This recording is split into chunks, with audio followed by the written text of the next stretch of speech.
What if the next economic giants are not in the West, but right here in ASEAN? For decades, Japan, South Korea, Europe, and America defined economic power. But the map is starting to move. Indonesia and Vietnam are now racing forward.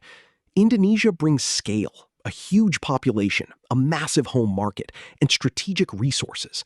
Its nickel, cities, and digital consumers could power factories, batteries, and new services. Vietnam brings speed, factories, exports, and a reputation for getting things done. Phones, electronics, clothes, and parts now move through Vietnamese supply chains. As companies diversify beyond one country, Vietnam keeps showing up on the shortlist. Together, they tell a bigger ASEAN story. This is no longer only cheap labor or raw materials. It is young workers, rising middle-class families, digital payments, ports, roads, and global investment. But overtaking traditional powers is not automatic. Rich economies have deep technology, powerful brands, strong schools, and highly productive workers.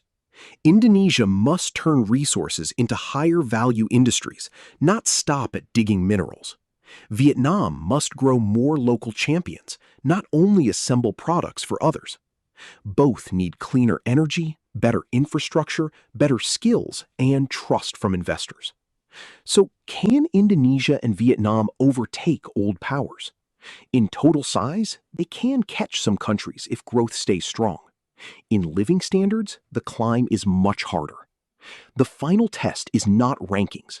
It is whether growth creates better lives for ordinary people. If they get that right, ASEAN's giant may rise not as one country, but as a region.